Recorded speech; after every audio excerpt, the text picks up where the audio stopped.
नमस्कार दोस्तों, DJ sir classes के इस ऑनलाइन मंच पर आप सभी का हार्दिक स्वागत है। इससे पहले वाली क्लास के अंदर हमने आपके प्रेरित्रों का संयोजन पढ़ा था। प्रेरित्रों के संयोजन पर हम पूरी बात कर चुके थे, उसके सारे टाइप को मैंने पूरी तरीके से डिस्कस किया था।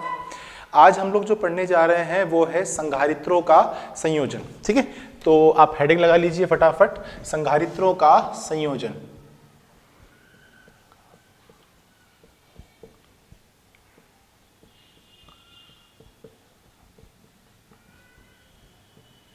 ठीक है, संधारित्रों का संयोजन। अब आप देखिए संधारित्रों के संयोजन के अंदर आपके संधारित्रों को हम कितने प्रकार से जोड़ सकते हैं। अभी देखो कोई भी कंपोनेंट हो, उस कंपोनेंट को सर्किट में हम 3 प्रकार से जोड़ सकते हैं। पहला होता है श्रेणी क्रम संयोजन, दूसरा होता है समानांतर क्रम संयोजन और तीसरा आपके पास होता है मिश्रित क्रम संयोजन। ठीक है, तो अभी हमने क्या बात की कि पहला आपके पास जो कॉम्बिनेशन है वो है श्रेणी क्रम संयोजन, दूसरा आपके समानांतर क्रम संयोजन और तीसरा जो है वो है मिश्रित क्रम संयोजन। क्लियर? तो फर्स्ट जो है वो है आपका श्रेणी क्रम संयोजन, पहला श्रेणी क्रम संयोजन। दूसरा आपके पास होगा मिश्रित क्रम संयोजन, मिश्रित क्रम संयोजन। ठीक है, दूसरा मिश्रित क्रम संयोजन नहीं होगा, दूसरा आपके पास होगा समानांतर क्रम संयोजन। तो सेकंड लिखिए आप, समानांतर क्रम संयोजन और तीसरा आपके पास होगा मिश्रित क्रम संयोजन, मिश्रित क्रम संयोजन। ठीक है, तो पहला आपके पास श्रेणी क्रम संयोजन, दूसरा समानांतर क्रम संयोजन और तीसरा जो है वो है मिश्रित क्रम संयोजन। क्लियर? तो ये आपके पास है सीरीज कॉम्बिनेशन, इसे हम क्या बोलेंगे आपके सीरीज कॉम्बिनेशन। ठीक है, ये आपके पास जो होगा वो होगा पैरेलल कॉम्बिनेशन। ठीक है, तो इसे हम बोलेंगे पैरेलल कॉम्बिनेशन।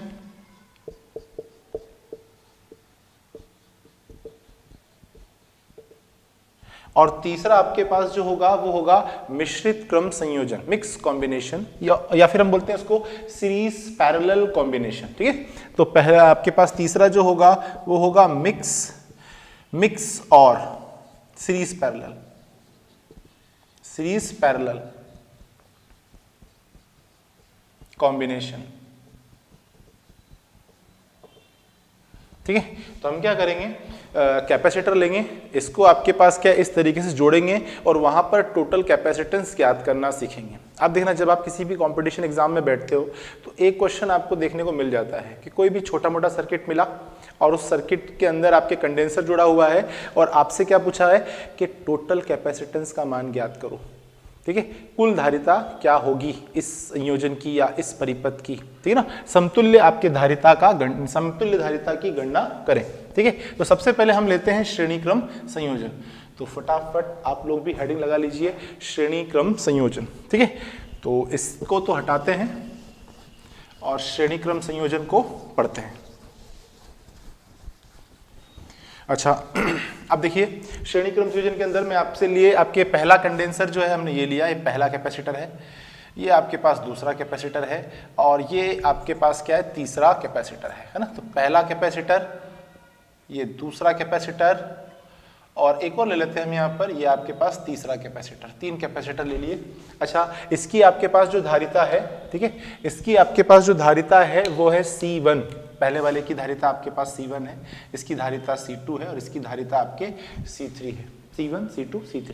ठीक है, अब आप देखना हम किस तरीके से जोड़ेंगे कि 2 या 2 से अधिक संधारित्रों को इस प्रकार जोड़ा जाए कि पहले का आखिरी सिरा दूसरे के पहले से और दूसरे का आखिरी सिरा तीसरे के पहले से जुड़ा हुआ हो, तो इसे हम क्या कहते हैं, श्रेणी क्रम संयोजन। अब देखना ये वाले सिरे को अगर मैं फर्स्ट बोल रहा हूं तो ये मेरे पास क्या है, फर्स्ट एंड है, इसे मैं क्या बोलूंगा, फर्स्ट एंड। तो ये आपके पास क्या है, फर्स्ट एंड और ये लास्ट एंड, ये फर्स्ट एंड और ये लास्ट एंड, ये फर्स्ट एंड और ये आपके पास क्या है, लास्ट एंड।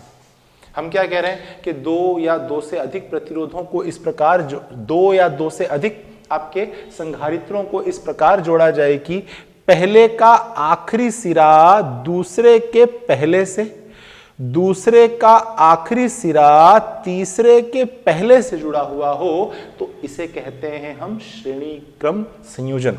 तो चलो कनेक्ट करके देखते हैं। ये मैंने कनेक्ट कर दिया और इसको हम, अच्छा यहाँ हम टोटल कैपेसिटेंस निकालने वाले हैं, तो मैं ज़्यादा बात नहीं कर रहा हूँ।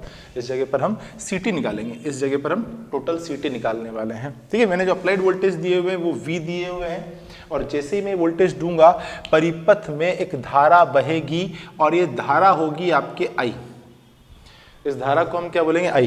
ठीक है, अच्छा जैसी धारा आपके यहाँ गुजरेगी तो इन सभी संधारित्रों के सिरों पर वोल्टेज ड्रॉप होगा, है ना। जैसे ही धारा गुजरेगी वैसे ही संधारित्रों के सभी संधारित्रों पर वोल्टेज ड्रॉप होगा, और यहाँ पर V1 ड्रॉप होगा, यहाँ V2 ड्रॉप होगा और यहाँ V3 ड्रॉप होगा।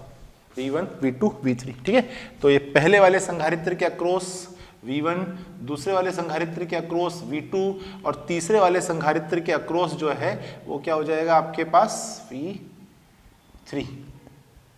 V3 ड्रॉप होगा। इस तरीके से आपके ड्रॉपेज होंगे। ठीक है ना। चलो और आगे बातें करते हैं अपन। तो ये तो आपके पास हो गया, और हमको क्या निकालना है? सीटी टोटल कैपेसिटेंस निकालना है। ठीक है, तो अभी आप देखना श्रेणी क्रम संयोजन में क्या होता है, सभी प्रतिरोधों पर जो वोल्टेज ड्रॉप आपके का योगफल है वो क्या होगा? आपके अप्लाइड वोल्टेज के बराबर होगा। तो आप देखना इस कैपेसिटर के अक्रॉस जो वोल्टेज ड्रॉप हुआ है, इसके अक्रॉस जो वोल्टेज ड्रॉप हुआ है और इसके अक्रॉस जो वोल्टेज ड्रॉप हुआ है, यदि इन सभी को जोड़ते हैं तो वो कुल वोल्टेज के बराबर होगा। तो चलो देखते हैं। हम जानते हैं कि अब आप जानते हो इसीलिए मैं लिख रहा हूं, है ना।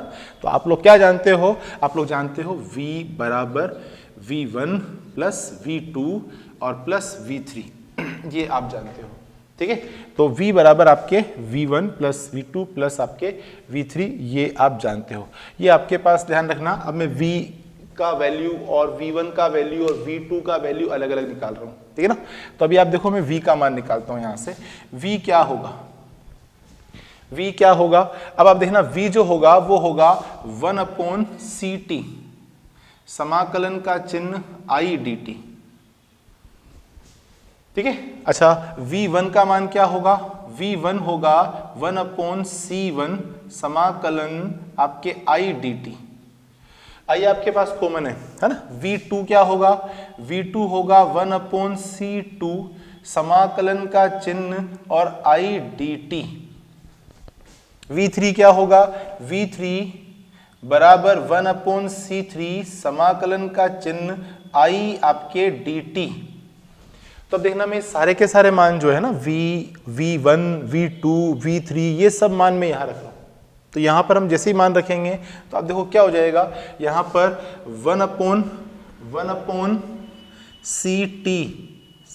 1/CT समाकलन I dt बराबर 1/C1 समाकलन I dt प्लस 1/C2 समाकलन आपके I dt प्लस 1/C3 समाकलन I dt।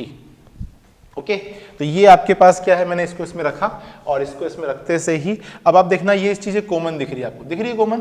ठीक है, अच्छा देखो बराबर के इधर और उधर जो चीज उभयनिष्ठ हो उन्हें हटा दो। ठीक है, बराबर के इक्वल टू साइन के लेफ्ट और राइट में जो भी चीज आपको कॉमन नजर आ रही है ना, अब सबसे पहले उसे हटाइए। तो आप देखिए मुझे यहाँ पर ये दिख रही है। अच्छा इन सबकी कोटि भी एक ही है। कोटि का मतलब आप समझो पावर, शक्ति, घात, है ना। आप देखो अगर ये देखें तो इसके ऊपर आपके एक ही है, कुछ नहीं है, इसके ऊपर भी कुछ नहीं है, इसके ऊपर भी कुछ नहीं है, इसके ऊपर भी कुछ नहीं है। तो इसको हम क्या कर सकते हैं? आउट कर सकते हैं। तो आप देखिए ये मैंने इसको आउट कर दिया। आप भी हमेशा करना, है ना, कोई गड़बड़ नहीं होगा। अच्छा अभी हम बात करते हैं, यहां पर ये आउट हो गया तो बचा क्या? बचा आपके पास 1/CT बराबर 1/C1 plus 1/C2 plus 1/C3, ये आपके पास बचा, है ना। तो 1/CT इज इक्वल टू, अब देखो यहां पर हम श्रेणी क्रम में केवल 3 ही कैपेसिटर थोड़ी जोड़ेंगे।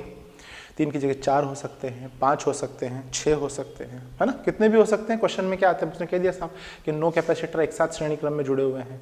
आपसे कह दिया कि साहब 11 कंडेंसर जो है एक साथ श्रेणी क्रम में जुड़े हुए हैं जिनकी आपके पास धारिता का मान इतना है, टोटल कैपेसिटेंस का मान ज्ञात करिए। तो आपको याद करना पड़ेगा।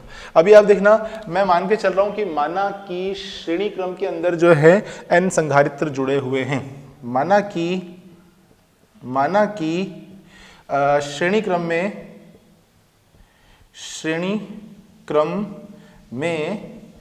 n संधारित्र जुड़े हैं, ये हमने मान लिया। तो अगर n कैपेसिटर जुड़े हुए हैं तो टोटल कैपेसिटेंस कैसे निकलेगा, 1/CT बराबर 1/C1 plus 1/C2 plus 1/C3 plus dot dot plus 1/CN 1/CN। ये आपके पास क्या जाएगा, सूत्र आ जाएगा टोटल कैपेसिटेंस याद करने का श्रेणी क्रम में। अच्छा, ये जो फॉर्मूला है, ऐसा नहीं लग रहा पैरेलल वाला फॉर्मूला आपने प्रतिरोधों के समानांतर क्रम संयोजन के अंदर ये वाला सूत्र किया था। अच्छा, वहां और इसमें फर्क पता है क्या है कि इसके अंदर आपको क्या दिख रहा है, C, और वहां C को रिप्लेस किया था R ने। वो फॉर्मूला कैसे था, 1/RT is equal to 1/R1 plus 1/R2 plus 1/R3 plus dot dot dot dot, इस तरीके से था। इसके अंदर आपको R को C से रिप्लेस कर दिया है, ठीक है ना। तो ये आपके पास सूत्र हुआ है टोटल कैपेसिटेंस ज्ञात करने का, कहाँ, श्रेणी क्रम संयोजन में। क्लियर। तो अभी देखना, यहां पर हम क्या करते हैं, पहला कंडीशन रखते हैं। पहला केस रखते हैं क्या, कि यदि सभी की धारिता समान होती तो क्या होता। अगर ये जो आपके कैपेसिटर लगाए हैं हमने, अगर सभी की आपके कैपेसिटेंस वैल्यू, सभी की धारिता का मान समान होता तो क्या होता।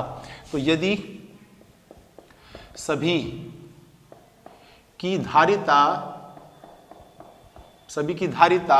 समान हो तो अगर सभी की धारिता का मान समान होगा तो देखना क्या होगा, आपके CT बराबर C/N। मतलब किसी भी एक कैपेसिटर की धारिता लीजिए और उसमें आपके पास क्या है, कंडेंसर की संख्या का भाग लगा दीजिए, तो आपको टोटल कैपेसिटेंस मिल जाएगा, है ना। अगर ऐसा होता है तो C/N। और देख लेते हैं अपन, एक कंडीशन और ले लेते हैं यहाँ पे, केवल 2 कैपेसिटर परस्पर श्रेणी क्रम में जुड़े हुए हो तो, है ना, केवल 2 आपके कैपेसिटर श्रेणी क्रम में जुड़े हुए हो तो यदि C1 व C2 श्रेणी में हो तो, अगर केवल C1 व C2 आपके श्रेणी क्रम में हो तो क्या होगा, आप देखिए CT बराबर C1 C2 बटा C1 प्लस C2, ठीक है। फॉर्मूला आपके पास क्या होगा, CT is equal to C1 C2 बटा C1 प्लस C2। अच्छा, ये आपके पास पता है क्या है, धारिताओं का गुणा, और नीचे जो है वो है धारिताओं का योग, है ना। तो हम ये कह सकते हैं धारिताओं का गुणनफल बटा धारिताओं का योगफल। इसे हम क्या होता है, अच्छा यहाँ तो जगह नहीं है थोड़ी सी, तो इसको नीचे लिख रहे हैं अपन, तो आप जो है इसको आप इधर लिखना, ये है आपके धारिताओं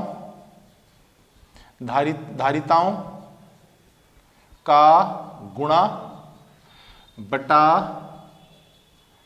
धारिताओं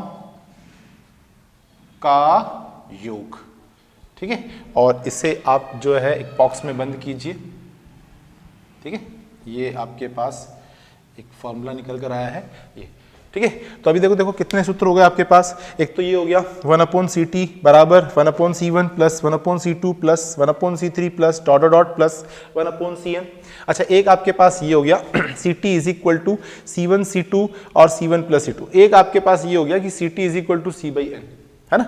यहां तक आपको क्लियर हो जाना चाहिए बात। अभी आप देखना, यहां पर हम एक नोट लगाने वाले हैं। नोट में हम क्या बोलेंगे कि श्रेणी क्रम में समानांतर के सूत्रों का प्रयोग करते हैं। ध्यान देने वाली बात है, क्योंकि अक्सर क्या होता है कि जब भी कोई चीज जैसे सीरीज दिखता है ना, तो आप सीधे जोड़ते हो। अब देखो, प्रतिरोधों में आपने यही सूत्र लगाए थे, प्रेरित्रों में भी आपने यही सूत्र लगाए थे। तो अभी क्या होगा कि कंडेंसर के जब क्वेश्चन करोगे तो आप वही सूत्र लगाओगे, वो भी जल्दबाजी में। मैं खुद भी इस तरीके की अभी गलतियां करूंगा आपके सामने, तो उस वक्त क्या होगा, आपको आता है लेकिन फिर भी आप गड़बड़ कर जाओगे। तो ध्यान देना, जस्ट पे अटेंशन। आपने श्रेणी क्रम के अंदर पैरेलल का फॉर्मूला लगाना है कंडेंसर वाले में, और पैरेलल में आपके क्या है, सीरीज वाले का लगाना है। तो हम यहाँ पर नोट के अंदर यही चीज लिखाएंगे आपको, है ना। तो यहाँ पर हम क्या लिखेंगे कि श्रेणी में समानांतर के सूत्रों का प्रयोग करें।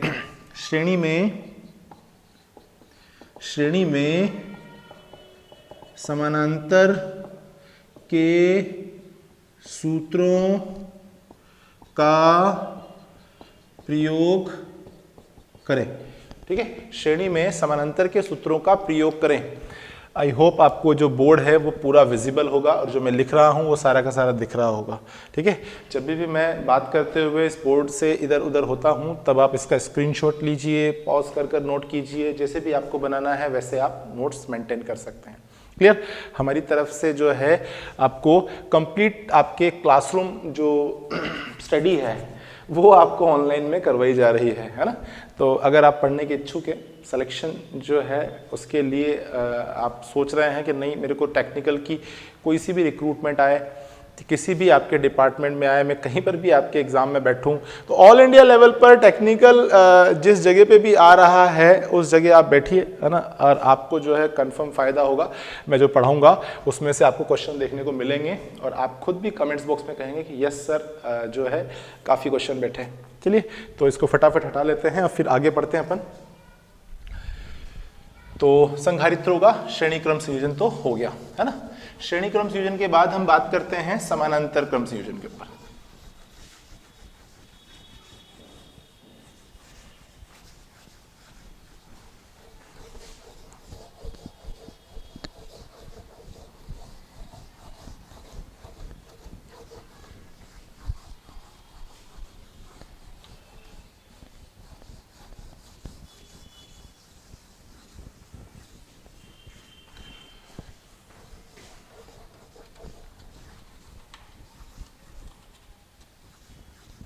चलिए तो अभी हम बात करते हैं समानांतर क्रम संयोजन पर।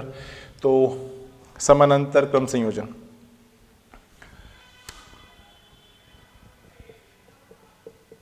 समानांतर क्रम संयोजन, पैरेलल कॉम्बिनेशन। ठीक है, ये आपके पास क्या है, पैरेलल कॉम्बिनेशन है। अब देखो यहाँ पर मैं क्या कर रहा हूँ, कुछ कैपेसिटर ले रहा हूँ, जैसे कि मैंने पहला कंडेंसर लिया, ये पहला कैपेसिटर लिया, ये मेरे पास दूसरा कैपेसिटर है और ये मेरे पास तीसरा कैपेसिटर है।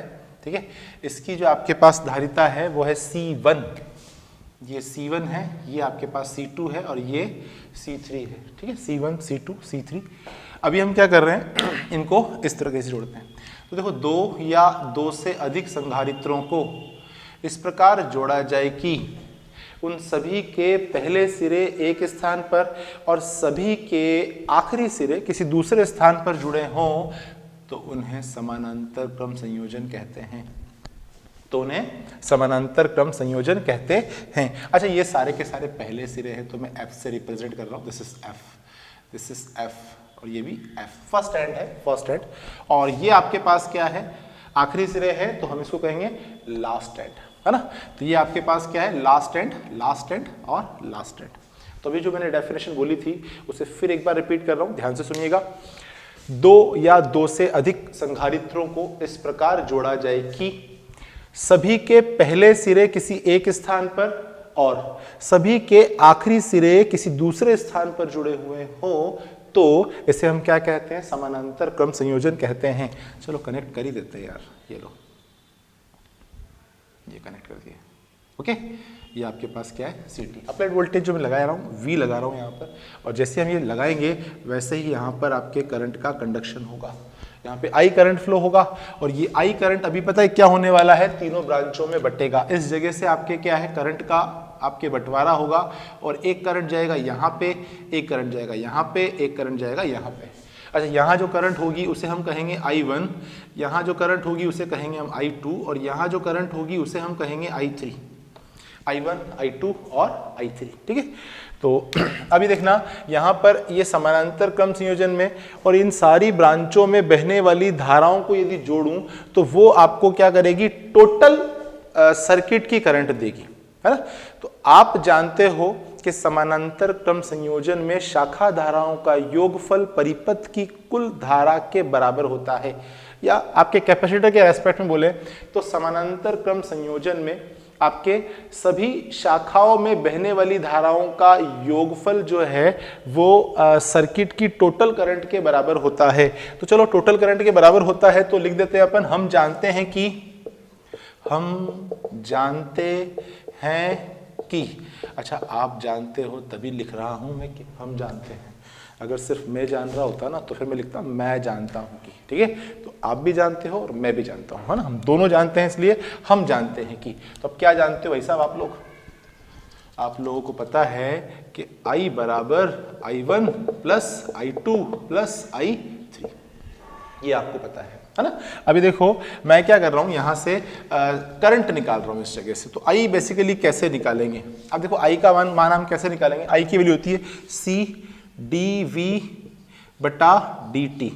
अब चूंकि ये टोटल करंट है तो यहां पर हम लगा देंगे CT, टोटल कैपेसिटेंस आएगा इसके रेस्पेक्ट में, टोटल आपके करंट के रेस्पेक्ट में टोटल आपके पास क्या होगा? वोल्टेज। अच्छा वोल्टेज ये सभी पैरेलल में है तो सब पर वोल्टेज ड्रॉप जो होने वाला है वो सेम होने वाला है ना। तो वोल्टेज ड्रॉप का कोई इशू नहीं है। इस पर जो वोल्टेज ड्रॉप होगा वो इस कंडेंसर पर भी होगा और इस कंडेंसर पर भी होगा। तो इसका मतलब सभी कंडेंसर पर वोल्टेज ड्रॉप का मान समान है, ठीक है। तो अभी आप देखना यहां से मैं I2 का मान निकालता हूं तो ये आपके पास क्या हो जाएगा? सॉरी I1 का मान निकालते हैं, फिर उसके बाद I2 निकालेंगे। C1 और ये आपके dV बटा dt, क्लियर। और देखते हैं जरा, I2 बराबर C2 dV बटा dt। और देखते हैं I3 बराबर C3 dV बटा आपके dt, ठीक है। अब हम पता है क्या करने वाले हैं, ये जो हमने मान निकाले ना इन सबको इसमें डाल देंगे और डालकर अच्छी तरह से मिलाएंगे, क्लियर, मतलब सोते कर लेंगे। चलो अभी आपके पास क्या है, हम जो है यहाँ पर इन सबको इसमें डालेंगे और डालकर बढ़िया तरीके से मिलाएंगे। चलो मिलाते हैं।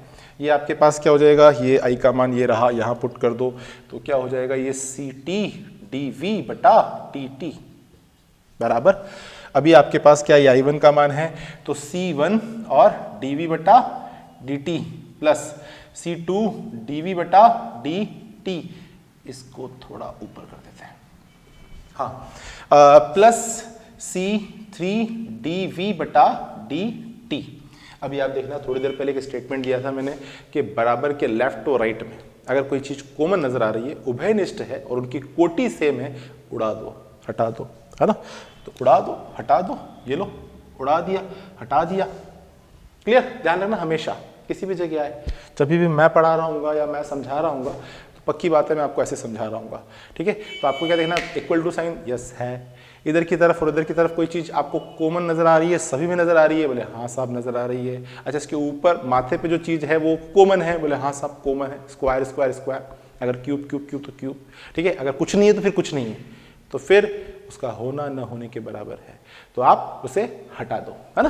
तो अभी आप देखना मैंने हटा दिया है और हटाते से ही हमें जो चीज नजर आ रही है वो है ये। अच्छा ये दिखना बंद हो जाना चाहिए भाई साहब, है ना। अगर आप सही तरीके से स्टडी कर रहे हो, आपकी दृष्टि बिल्कुल सही से है, तो आपको पता होना है कि आपको किस जगह पर नहीं देखना है और किस जगह पर देखना है ना।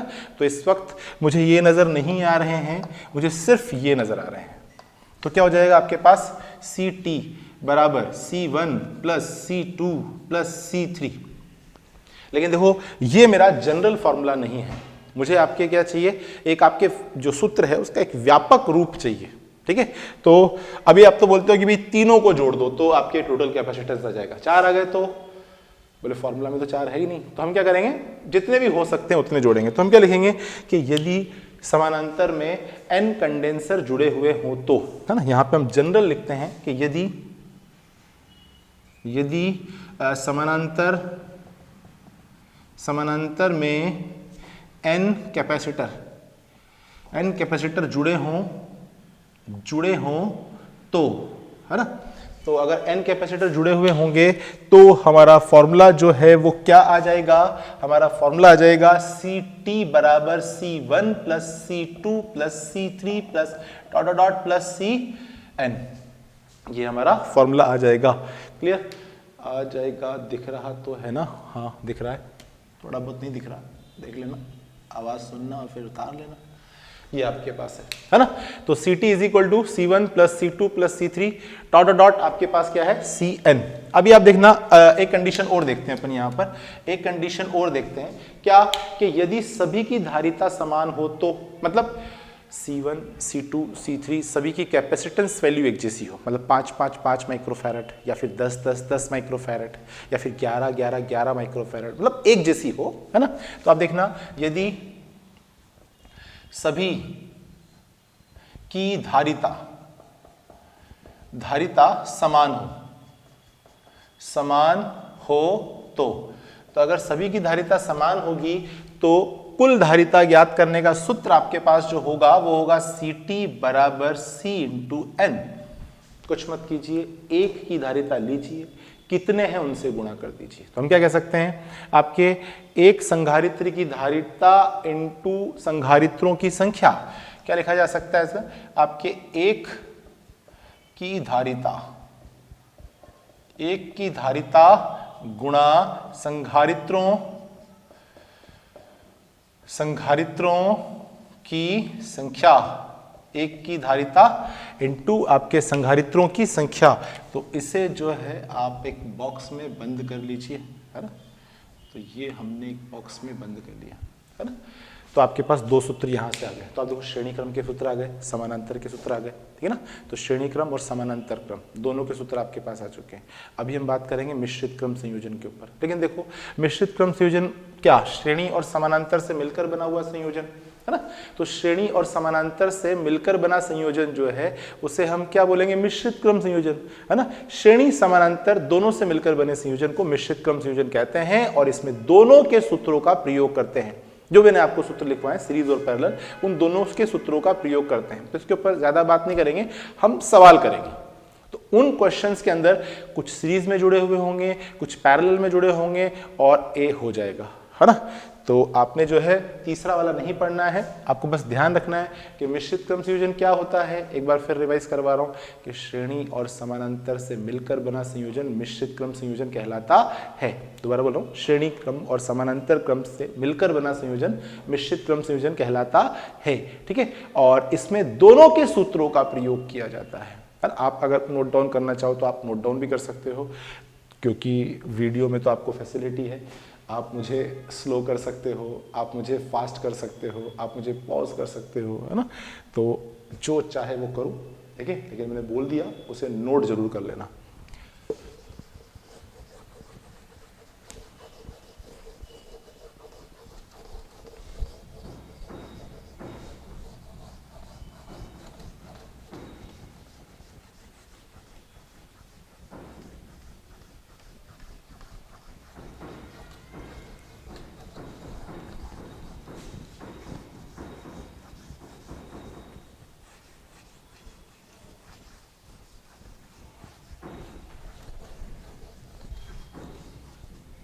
चलिए, तो अब देखो हम जो सवाल करेंगे वो करेंगे पैटर्न्स से, है ना।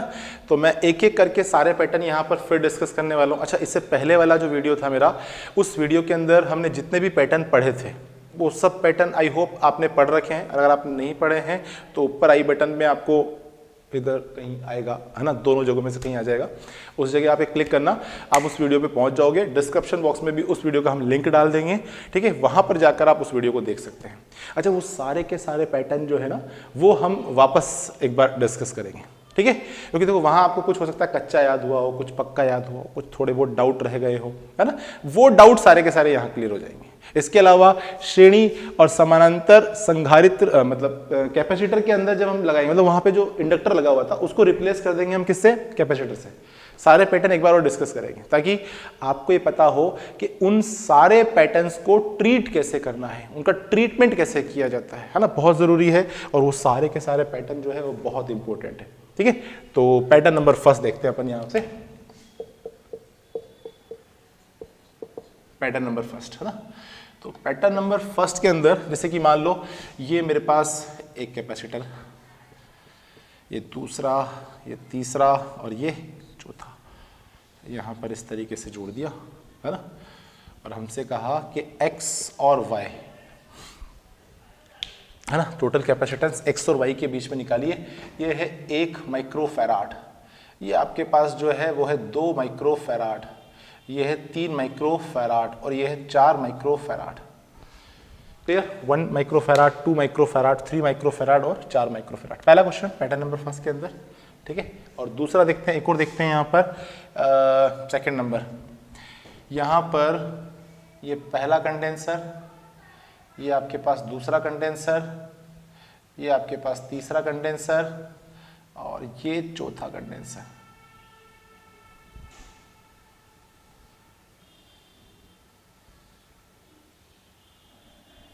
क्लियर। अभी फिर देखना यहाँ पर, ये आपके पास जो है ये है 2 माइक्रोफैराड, 2 माइक्रोफैराड। ये आपके पास जो है वो है 4 माइक्रोफैराड। ये आपके पास जो है वो है 2 माइक्रोफैराड और यहाँ पर आपके पास जो है वो है 5 माइक्रोफैराड। क्लियर, इस तरीके से है। और आपको यहाँ पर इसके अक्रॉस, इस जगह पर, इस जगह पर ये रख देते हैं x और इसे रख देते हैं y। आपको यहाँ पे निकालना है CT का मान, है ना, टोटल कैपेसिटेंस CT का मान निकालना है, ठीक है। या फिर ऐसे लिखा हुआ आ सकता है कि x और y के बीच कुल धारिता क्या होगी, है ना। मैं लिख देता हूँ यार, x व y के बीच कुल धारिता क्या होगी। कुल धारिता क्या होगी, ये आपको निकालनी है। क्या होगी, क्वेश्चन मार्क। x और y के बीच में कुल धारिता क्या होगी। अच्छा एक बात बताओ, ये सब पैरेलल में जुड़े हुए हैं ना। अब देखो पैरेलल के अंदर पता है क्या होता है कि जो करंट अंदर जाएगी वो अगर बढ़ गई तो वे आपस में पैरेलल में है, ठीक है। और जो करंट जा रही है और वो कहीं नहीं बटी, इसका मतलब जो भी उसके बीच में कंपोनेंट है वो सब सीरीज में है। बहुत सिंपल सा कॉन्सेप्ट है सीरीज और पैरेलल को पकड़ने का। आपने करना क्या है कि यदि आपने आपके करंट भेजी और वो बढ़ गई, जैसे कि मान लो मैंने ये करंट भेजी और ये बढ़ गई, तो अब ये दोनों पैरेलल में है। मैंने ये भेजा और ये ऐसे बढ़ गया तो ये पैरेलल में है। अगर मैंने ये भेजा और ये आपस में ऐसे हो गया तो इसका मतलब आपके पास क्या है, पैरेलल में है ना। तो यहाँ पर आप देखना, ये करंट यहाँ गई और 1 2 3 4 ब्रांचों में बह रही है, इसका मतलब पैरेलल में है। और जस्ट पे अटेंशन, कंडेंसर में पैरेलल में सीरीज के सूत्र लगते हैं, तो कुछ नहीं करना है, इनको जोड़ देना है। तो 4 3 7 2 9 और 1 10, है ना। तो ये आपके पास कितना हो जाएगा, 10 माइक्रोफैराड। तो इसका टोटल कैपेसिटेंस CT जो आएगा वो आएगा 10 माइक्रोफैराड। क्लियर, कुछ नहीं करना, जोड़ना है। अच्छा यहाँ पर आप वो नहीं लगाओगे उधर की तरफ, है ना, हाफ हाफ वाले उस तरीके के, क्योंकि यहाँ पर फॉर्मूला का जो मूड है वो चेंज हो चुका है। तो अकॉर्डिंग टू फॉर्मूला ये राइट है ना। लेकिन अगर आपने गलती की तो यहाँ पर आप वो लगा दोगे पैरेलल वाला। चलो अभी आप देखो, यहाँ पर भी करंट जो है यहाँ से आई और अभी आपके पास क्या है, ये सब यहाँ बढ़ गई। अब देखो मैं इन सबको पकड़कर और अगर ऐसे कर दूं तो ये आपके पास क्या हो जाएगा, कॉमन हो जाएगा, है ना। दिख रहा है, हाँ दिख रहा है। ये आपके पास क्या हो जाएगा, कॉमन हो जाएगा और यहाँ से करंट आपकी बटना चालू हो जाएगी। क्लियर। तो यहाँ देखो धारा भेजी और बढ़ गई, इट मीन्स ये आपस में क्या है, पैरेलल में। और अगर ये पैरेलल में है तो कोई टेंशन ही नहीं है, बस जोड़ना है आपको, है ना। तो जोड़िए, कितना हो जाएगा भाई साहब, ये आपके पास 4 आपके 8 और 5 आपके 13, है ना। तो आपके CT का मान क्या आ जाएगा, CT बराबर, CT बराबर आपके 13 माइक्रोफैराड। अब फटाफट आप उतार लीजिए, चलिए उतार लिया होगा इतनी देर में तो।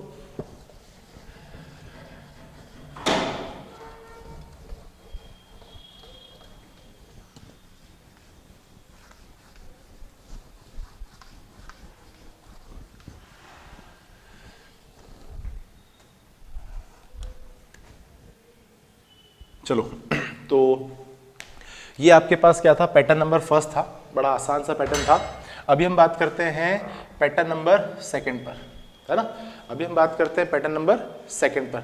और पैटर्न नंबर सेकंड के अंदर जो है देखो, ये मैंने एक कंडेंसर लिया, फिर एक और कंडेंसर लिया, फिर एक और कंडेंसर लिया और आप देखिए यहाँ पर इस तरीके से, है ना, इस तरीके से है। इसकी जो आपके पास वैल्यू है, मान लेते हैं कि ये भी C है, ये भी C है और ये भी C है ना। आपको टोटल कैपेसिटेंस निकालना है x y के अक्रॉस। ये आपके पास x है और ये आपके पास क्या है, y।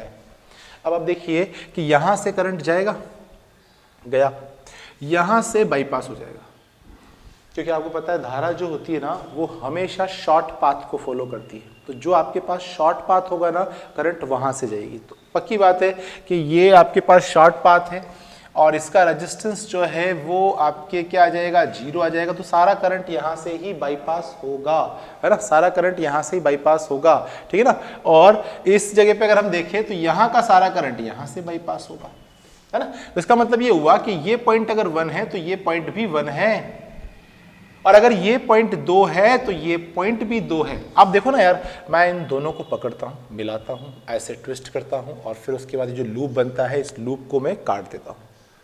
तो जैसे ही मैंने काटा ये एक पॉइंट हो गया, ठीक है। ठीक उसी प्रकार से ये इसको जोड़ा और ये इसको काट दिया। अब आप पकड़ के ऐसे खींचो, तो जैसे ही आप खींचोगे वैसे ही आपस में क्या हो जाएंगे, पैरेलल में हो जाएंगे। तो इसका मतलब पता है क्या है, ये आपस में पैरेलल में है। क्यों? क्योंकि देखो पैरेलल में आपने क्या पढ़ा था कि 2 या 2 से अधिक संधारित्र इस प्रकार से जुड़े हुए हों कि सभी का एक सिरा एक स्थान पर और सभी का दूसरा सिरा किसी दूसरे स्थान पर जुड़ा हुआ हो, तो इसे कहते हैं समानांतर क्रम संयोजन संधारित्रों का, है ना।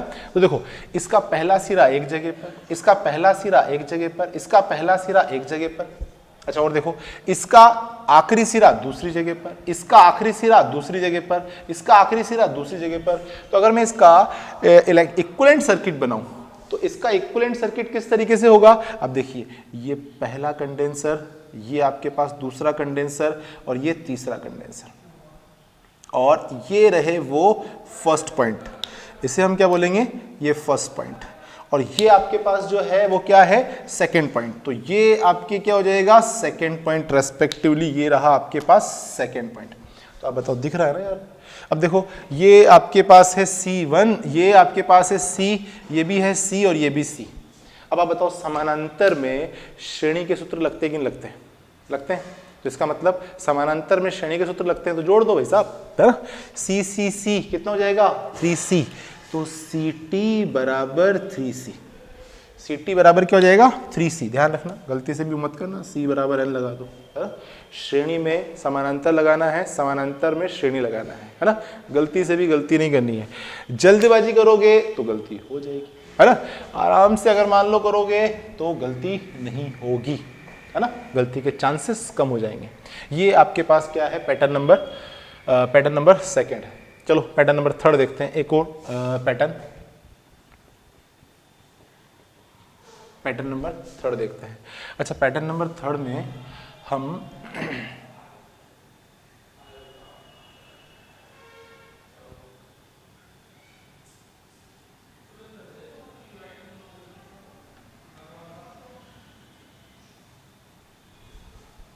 क्लियर, ये आपके पास क्या है, C, ये भी C, ये भी C। अच्छा, पैटर्न नंबर 3 में कोई भी ज्योमेट्री आपको दी और उस ज्योमेट्री की साइड पर क्या करेगा, कैपेसिटर लगा देगा, और फिर आपके पास क्या है, किन्हीं भी दो शीर्षों के बीच में आपको टोटल कैपेसिटेंस ज्ञात करने के लिए बोलेगा। आपको क्या करना है, कैपेसिटेंस निकालना है। अब जैसे कि मैंने आपसे कहा कि आप x और y के सिरों के अक्रॉस टोटल कैपेसिटेंस का मान ज्ञात कीजिए, और सबकी वैल्यू जनरल C है ना। तो आप देखो सबसे पहला काम क्या करेंगे, ठीक है। अभी हम क्या करेंगे, सिस्टम में इस सर्किट में करंट भेजेंगे। तो ये मैंने एक करंट भेजी, यहां से अंदर गई तो यहां और यहां बटी। अच्छा, अभी थोड़ी देर पहले समझाया था कि अगर करंट बटी तो पैरेलल, है ना। अगर करंट बटी तो पैरेलल, तो मतलब ये और ये आपस में पैरेलल में है। अब देखो इस करंट को फोकस करते हैं, ये एक ही करंट दो में से गुजरी तो वो आपस में सीरीज में है। अब अगर ये सीरीज में है तो इसमें पैरेलल का सूत्र लगाओगे, और पैरेलल का सूत्र लगाओगे तो ये हो जाएगा आपके पास C/2, ये हो जाएगा C/2। अब आप देखो ये और ये पैरेलल में है, और पैरेलल में आपके श्रेणी का सूत्र लगेगा, और पैरेलल में अगर श्रेणी का सूत्र लगेगा तो ये आपके क्या हो जाएंगे, जुड़ जाएंगे। तो अब देखो एक C और आधा C, तो कितना हो गया भाई साहब, 1.5C, है ना। तो CT बराबर 1.5C, या फिर आप लिख सकते हो 1.5C को हम कैसे लिखेंगे यार, 3C/2। ये माइक्रो फैराड या फैराड जो भी है उस तरीके से आप लिख देना मान ना। ये आपके पैटर्न नंबर 3, क्लियर। इस तरीके से और देखते हैं जरा, एक आधा क्वेश्चन और करते हैं। हटा दे, यस, चलो हटा देते हैं।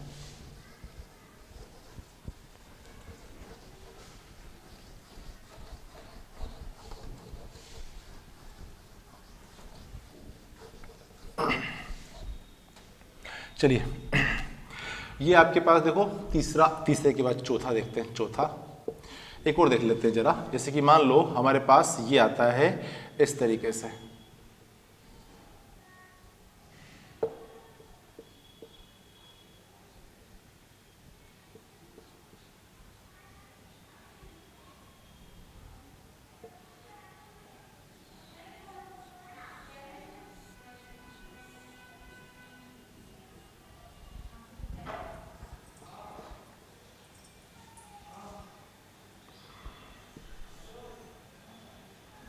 क्लियर।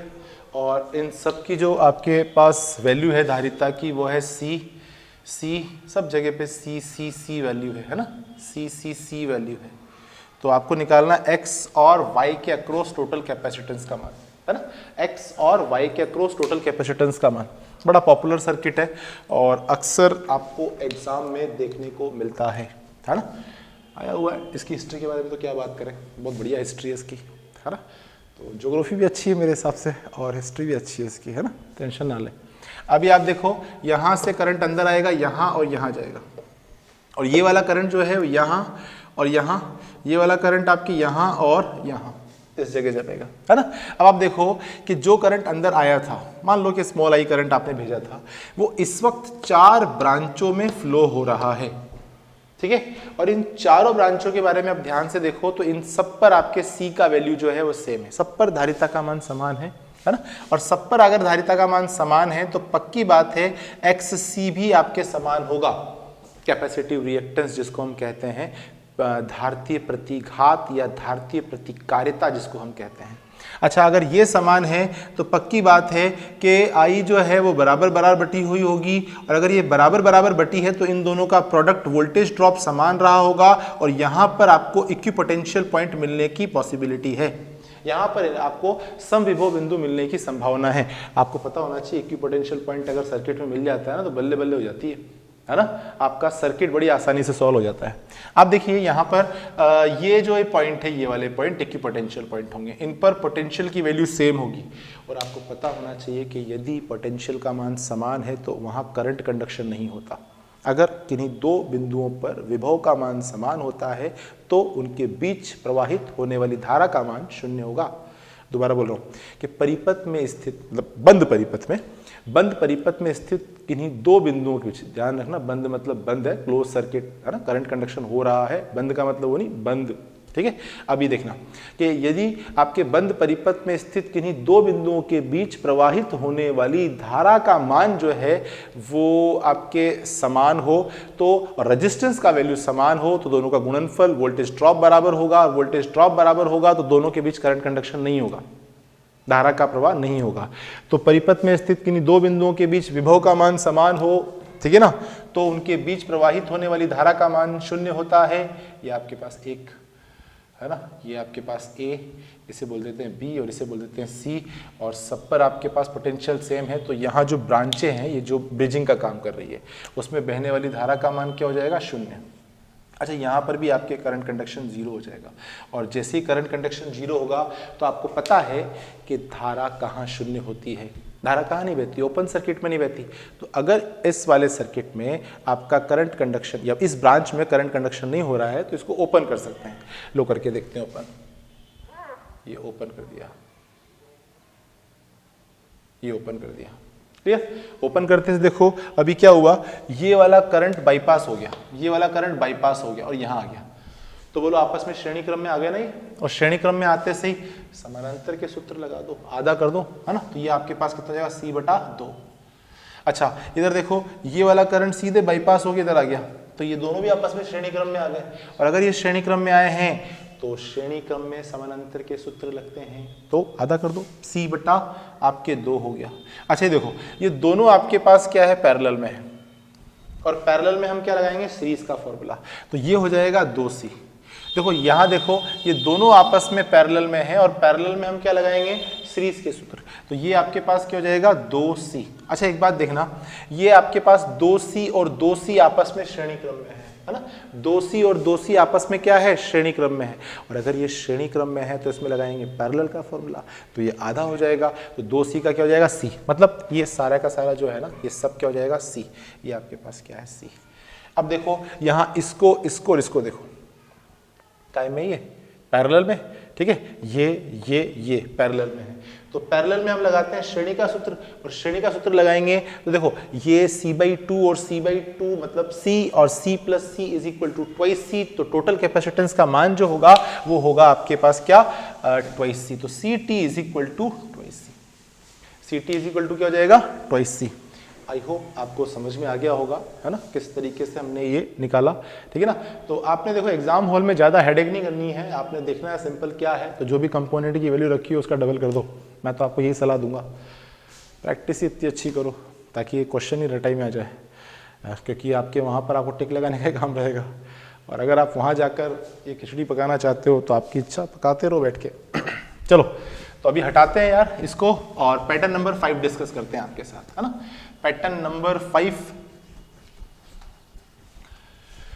ये आखिरी पैटर्न पढ़ेंगे हम लोग, पैटर्न नंबर 5।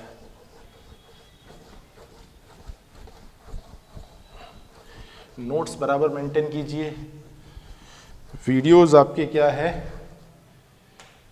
देखने से कुछ नहीं होगा, है ना, आपने क्या है नोट्स मेंटेन करने पड़ेंगे। आप सोच रहे हो कि मैं देखता रहूँगा और देखता रहूँगा, नहीं, आपने क्या करना है, वीडियो जो है चालू करना है, स्लो स्पीड में चालू करना हो तो स्लो स्पीड में करो, अगर आप मेरी स्पीड को मेंटेन कर सकते हो तो आपकी क्या है उस स्पीड पर, और फिर उसके बाद बाकायदा रजिस्टर और पेन लेकर बैठ के नोट्स मेंटेन करना। मैं पक्का बताता हूँ आपके पूरे नोट्स मेंटेन हो जाएंगे। कुछ अगर छूटा हो तो नीचे कमेंट्स बॉक्स है उस पर लिखिए, वो टॉपिक मैं आपको पढ़ा दूंगा तो वो भी कवर हो जाएगा, क्लियर। और जो है फिर आपको कहीं किधर उधर जाने की ज़रूरत नहीं पड़ेगी, है ना। और देखो ऑब्जेक्टिव क्वेश्चन जो है वो आप खुद लगा लेना टेस्ट 1 के ऊपर, ये जो भी मैं पढ़ा रहा हूँ इसकी सब आपके क्या है ऑब्जेक्टिव क्वेश्चन मैंने टेस्ट 1 पे दिए हुए। टेस्ट 1 पता है बहुत बढ़िया चीज़ है, टेस्ट 1 तो मैंने बताया नहीं आपको। टेस्ट 1 ये पता है क्या है, एक कंप्लीट आपके टेस्ट सॉल्यूशन है पूरे एग्जाम के पॉइंट ऑफ व्यू से देखा जाए तो। आप कोई से भी एग्जाम में बैठो, है ना, उस एग्जाम में आपके जो भी आ रहा है वो सब मिल जाएगा इसके ऊपर, टेक्निकल भी मिल जाएगा इसके ऊपर। जो है आप एक बार टेस्ट 1 पे जाना और इस टेस्ट 1 को जो है आप जो है चेक करना। इसमें लगभग मेरे हिसाब से 3000 टेस्ट हैं, 3000 टेस्ट हैं। 3000 टेस्ट में आपको देखो आपके मैगी टेस्ट मिल जाएंगे, मिनी टेस्ट मिल जाएंगे, आपको 2020 टेस्ट मिल जाएंगे, आपको मॉक टेस्ट मिल जाएंगे, last previous year question paper मिल जाएंगे, मॉडल पेपर मिल जाएंगे, सब्जेक्ट वाइज मिल जाएंगे, चैप्टर वाइज मिल जाएंगे, टॉपिक वाइज मिल जाएंगे, सब तरीके से मिल जाएंगे भाई साहब, है ना। इतना बढ़िया बनाया हुआ है ये टेस्ट 1, तो आप जरूर चेक करना है इसको टेस्ट 1 को, क्योंकि प्रैक्टिस आपकी यही करवाएगा। ऑब्जेक्टिव क्वेश्चन आप लगाइए, पढ़ाने का काम मेरा, ठीक है। और मैं आपको जो पढ़ाऊंगा तो उससे आप काफ़ी सारी चीज़ों को वैसे ही सॉल्व कर लोगे। ज़रूरत ही नहीं है मेरे को ऑब्जेक्टिव क्वेश्चन आपको यहाँ करवाने की, लेकिन फिर भी अगर कोई क्वेश्चन होगा जिसमें डाउट होगा और मुझे लगेगा कि नहीं मुझे आपके साथ वो क्वेश्चन शेयर करना चाहिए तो फिर मैं उसे यहाँ ले आऊँगा, ठीक है। लेकिन हर क्वेश्चन की इतनी अहमियत नहीं होती ना कि भाई उसे आपके साथ डिस्कस किया जाए, क्योंकि जिस क्वेश्चन में आप 10 सेकंड के अंदर या मान लो आप 20 सेकंड के अंदर आप खुद रीड कर सकते हो या कंप्लीट आर्टिकल पढ़कर आप सॉल्व कर सकते हो, उस क्वेश्चन पे टाइम क्यों खराब करें यार अपन, है ना। इससे तो बढ़िया कुछ पढ़ ले यार, ताकि अगर पढ़ेंगे तो 4 क्वेश्चन और ज़्यादा सॉल्व हो जाएंगे ना आपके। चलो पैटर्न नंबर 5 देखते हैं, फिर इस वीडियो को जो है ख़त्म भी करेंगे, वरना बहुत ज़्यादा लंबे बड़े वीडियो जाते हैं यार। टेस्ट वेस्ट तो नहीं, टेस्ट 1, है ना। हाँ, हम क्या बात कर रहे थे, पैटर्न नंबर 5, पैटर्न नंबर 5। और पैटर्न नंबर 5 के अंदर आप देखो मैं एक छोटा सा सर्किट ले रहा हूँ आप लोगों के लिए, आपको देखकर अच्छा लगेगा। छोटा सा प्यारा सा नन्हा मुन्ना सा सर्किट, और ये सर्किट जो है ये रहा।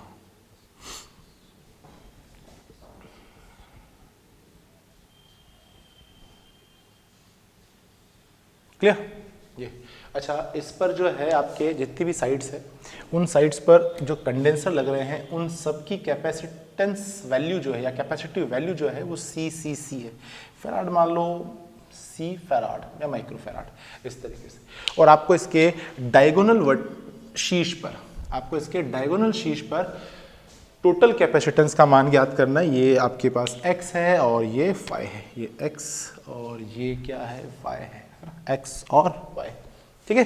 तो आपको यहाँ से करंट भेजनी है, वहाँ करंट जाके आउट हो जाएगी और इसके बीच में टोटल कैपेसिटेंस कितना निकलेगा ये। अच्छा, एक तरीका तो ये होता है क्वेश्चन का कि ये चित्र आपको देता है बाकायदा ताकि आप डर जाए, और एक होता है कि वो बिना डराए आपसे क्वेश्चन पूछता है ना। वो क्या बोलता है कि एक घन की प्रत्येक भुजा पर यदि सी धारिता का आपके कंडेंसर स्थापित कर दिया जाए तो इसके विकर्णीय शीर्षों पर मिलने वाले कुल आपके कैपेसिटेंस का मान क्या होगा, कुल धारिता का मान क्या होगा। एक क्वेश्चन इस तरीके से आता है। अच्छा, इसी क्वेश्चन को हम लिख भी देते हैं यहां पर। यदि एक घन की प्रत्येक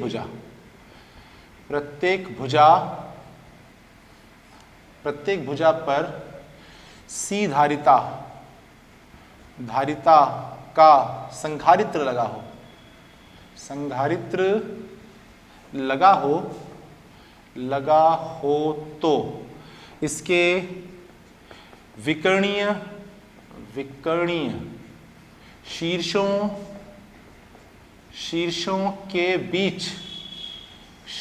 के बीच कुल धारिता क्या होगी, ये रहा आपका क्वेश्चन। तो अगर हम थ्योरेटिकल बात कर रहे हैं तो थ्योरेटिकल आपके क्या है, ये इस तरीके से आएगा, और अगर आपको जो है सर्किट मिलता है तो सर्किट इस तरीके से आएगा। आप देख लेना आपके एग्जाम में किस तरीके से मिलता है। चलो अभी हम निकालते हैं। अब देखो करंट जो है वो यहां से जाएगी अंदर, ओके है ना, करंट अंदर गई और यहां गई, 3 ब्रांचों में गई। अब आप नोट करना, आपके पास तीनों ब्रांचों पर जो कैपेसिटर लग रहा है वो सेम लग रहा है ना। आप समझना बात को कि C का मान जो है सेम है तो XC का मान जो है वो सेम जाएगा, और अगर XC का मान सेम है तो करंट भी तो बराबर जाएगी, और अगर करंट बराबर जाएगी तो इन दोनों का गुणा वोल्टेज ड्रॉप जो है वो समान होगा, और अगर वोल्टेज ड्रॉप समान होगा तो पक्का आगे जो भी विभव आएंगे वो सम विभव बिंदु होंगे, है ना, वो इक्विपोटेंशियल पॉइंट होंगे। तो आपको क्या मिलने वाले हैं, सम विभव बिंदु। आपको मिलने वाला है सम विभव बिंदु, इक्विपोटेंशियल पॉइंट मिलने वाले हैं। और अगर इक्विपोटेंशियल पॉइंट मिलने वाले हैं तो बस फिर तो सर्किट में कुछ रहा ही नहीं, है ना। चलो देखते हैं यार क्या होता है। तो यहां पर आप देखो ये सब सेम है, तो ये वाले पोटेंशियल इनके सेम होने वाले हैं, ठीक है। ये आपके पास अगर 1 है तो ये भी 1 ही रहने वाला है, ये भी 1 ही रहने वाला है। लेकिन पता है क्या है, इनके बीच में कोई भी कंडेंसर ब्रिज की भूमिका नहीं निभा रहा है, तो आप किसी को हटा नहीं सकते हो। आप देखो क्या इन दोनों सर कोई डायरेक्ट जुड़ा हुआ है क्या, नहीं, यहाँ जुड़ा हुआ है नहीं, यहाँ जुड़ा हुआ है नहीं, तो इसका मतलब हम हटा कुछ नहीं सकते यहाँ से, क्लियर। अभी आप देखो यहाँ पे देखते हैं, ये करंट अगर यहाँ से आउट हुई तो पक्की बात है यहाँ से इन रही होगी, और इन पर भी कैपेसिटेंस की वैल्यू सेम ही है, देखो। तो इसका मतलब क्या होगा कि I का मान सेम रहेगा, है ना, वोल्टेज ड्रॉप का मान सेम रहेगा, और ये भी इक्विपोटेंशियल पॉइंट से रिलीज हुए होंगे, मतलब वो जो पीछे विभव रहे होंगे वो इक्विपोटेंशियल रहे होंगे। तो पक्की बात है कि ये भी इक्विपोटेंशियल पॉइंट रहे होंगे। तो ये आपके पास क्या है, 2, ये भी हो गया 2 और ये भी हो गया 2। अब इनके बीच में कुछ नहीं जुड़ रहा है ना, तो यहाँ पर भी आपको कुछ ऐसे डायरेक्ट ब्रिज नहीं है मतलब, और अगर कोई ब्रिज नहीं है तो फिर हम कुछ हटा नहीं सकते यहाँ पर। तो एक बात तो क्लियर है कि इक्विपोटेंशियल पॉइंट कॉन्सेप्ट इस क्वेश्चन में नहीं लग रहा, तो फिर कैसे सॉल्व करेंगे, है ना। अब हम बनाएंगे इसका इक्विवेलेंट सर्किट। इसका इक्विवेलेंट सर्किट प्लॉट करते हैं। इक्विवेलेंट सर्किट कैसे प्लॉट होगा, अब देखो ये वाला जो पॉइंट है ना, मैं यहाँ बना रहा हूँ इस जगह पर, तो ये मैंने बनाया इस जगह पर। अब यहाँ से हो क्या रहा है, बोले गुरुजी 3 कंडेंसर है जो समानांतर में जुड़ रहे हैं, क्योंकि आपने कहा था अगर करंट बटी तो वो पैरेलल में, तो ये लो साफ पैरेलल में, 1 2 और ये 3।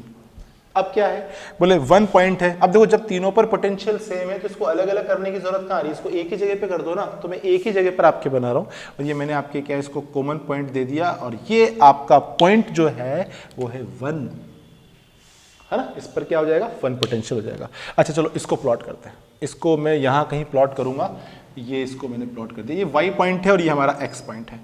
अब यहाँ देखो 3 कंडेंसर है, 1 2 3। और इस पर क्या होगा, इस पर भी आपके पास कॉमन है। अब देखो ये भी 2 पर पोटेंशियल वैल्यू सेम आ रही है, तो मैं जो है अलग अलग क्यों रखूं, मैं एक ही जगह पे रखूं ना इसको, तो मैंने इसको 2 पॉइंट दे दिया। तो मैं इसको क्या बोल रहा हूं कि ये जो है हमारा 2 पॉइंट है, तो 1 और 2 पॉइंट आपके पास हो गया। अब देखो 3 और 3 6 तो गए। अब मुझे बताओ ये जो घन है इसमें कुल कितनी भुजाएं होती हैं, कुल कितनी साइड होती है? आप तो कैसे बोलोगे यार, 12 होती है, मुझे देने पड़ेंगे सारे के सारे जवाब, है ना। तो कुल कितनी होती है आपके पास? 12 होती है। तो 6 तो मैंने यूज कर ली, ये 3 और 3 6 बाकी रह गई। अभी 6 ढूंढो कहां पर है, तो देखो 6 जो है ये तो इस्तेमाल हो चुकी है, 6 पता ये रही, ढूंढो। बोले हाँ सर 6 ये रही, 1 2 3 4 5 6 जोड़े बना के बैठे ये, है ना। तो 6 यहाँ पर है। अब आप देखना ये जो 6 लग रहे हैं वो है किस जगह पर, ये 6 जो लग रहे हैं ना वो देखो 1 और 2 के बीच में लग रहे हैं। देखो in between 1 and 2 1 and 2 1 and 2, इधर भी देखो ये तीनों कहाँ है, in between 1 and 2 1 and 2 1 and 2। इसका मतलब क्या हुआ कि ये आपके 1 और 2 के बीच लग रहे हैं, और अगर 1 और 2 के बीच लग रहे हैं तो ये रहा ना 1 और 2, इसके बीच लगाओ 6 के 6 जमा दो फटाफट। तो भाई साहब ये जमा दिया हमने 1 और 2 के बीच में थी 1, ये रहा आपके 2, ये रहा आपके 3 4 5, लंबी ज्यादा हो जाएगी यार 6, ठीक। तो यहां पर आपके क्या है मैंने कनेक्ट कर दिया। अब बताओ यार कितना आपके आसान सर्किट है ना, ये कितना डरावना सर्किट है, और इसका इक्विवेलेंट जो है कितना आसान है। अब बताओ श्रेणी क्रम में जैसे कि ये CC है, सबकी वैल्यू CCC है, यहाँ पे भी सबकी वैल्यू आपके CC है, और ये भी आपके पास CC है। तो समानांतर में हम क्या करते हैं, श्रेणी के फॉर्मूला लगाते हैं। तो आप देखो ये पैरेलल में है ना, तो ये कितना हो जाएगा श्रेणी का, तो जुड़ जाएंगे 3C। ये आपके पास देखो समानांतर में है, तो ये हो जाएगा आपके पास कितना 6C, ये आपके पास 3C, है ना। तो ये आपके पास क्या हो गए, आपके समानांतर में है, तो हमने इसके अंदर श्रेणी का सूत्र लगाया 3C। अब देखो ये जो है ये सीरीज में है, और अगर ये सीरीज में है तो हम क्या करेंगे, यहाँ पर पैरेलल का फॉर्मूला लगाएंगे, क्लियर। तो देखो आप इसको मत देखो, इसमें देखोगे तो फंस जाओगे। आप इसको देखो, आपको पता है जब समान वैल्यू होती है ना तो हम क्या करते हैं, आपके उसको हाफ कर देते हैं, ओके। तो देखो CC हाफ करोगे तो कितना हो जाएगा 3C/2, तो ये आपके पास क्या हो जाएगा 3C/2, तो ये रहा 3C/2। अब ये और ये आपस में श्रेणी क्रम में है, तो वापस हम लगाएंगे आपके पास पैरेलल का फॉर्मूला। क्या करेंगे, दोनों को गुणा और दोनों के जोड़ का भाग। तो देखो इन दोनों गुणा कर रहा हूं मैं, तो 3C/2 इंटू 6C और divided by 3C/2 plus 6C, clear. अब इसको सॉल्व करो, है ना। तो सॉल्व कर लो यार, अब सॉल्व करने में क्या है ना। आप देखो यहां से हम बात करते हैं, तो देखो C कॉमन आ रहा है, यहां से C कॉमन आ रहा है, मैंने कॉमन लिया, ठीक है। और यहां से आपके पास क्या है, C कॉमन नहीं आ रहा है, ये C प्रोडक्ट में है तो कॉमन नहीं आएगा, ये 1C चला जाएगा, 1C गया, और यहां से C कॉमन आ रहा है तो ये C आउट। अच्छा देखो यहां से 3 भी कॉमन आ रहा है, तो ये मैंने 3 कॉमन लिया और ये 3 कॉमन इससे आउट कर दिया, क्लियर। अब देखना यहां पर आपके पास क्या बचा, यहां बचा है आपके 6C/2, और यहां पर बचा है आपके पास 1/2 प्लस आपके 2C, 1/2 प्लस आपके 2C, तो 6C/2, और ये आपके पास क्या हो जाएगा, यहां देखो यहां बचेगा 1/2 और ये 2, तो 1/2 प्लस 2 मतलब 2.5, मतलब 5/2, तो ये आपके पास 5/2, और ये आउट हो गया, है ना। यहाँ बचेगा आपके पास कितना 6C/5, 6C/5। तो इसका जो आंसर आएगा वो आएगा 6C/5, क्लियर। तो आज के लिए मुझे लगता है इतना काफ़ी है ना। बाकी की बातें हम अगली क्लास में करेंगे। तब तक जो है आप अपना ख्याल रखिएगा, पढ़ते रहिएगा और याद करिएगा, ठीक है। Thank you so much.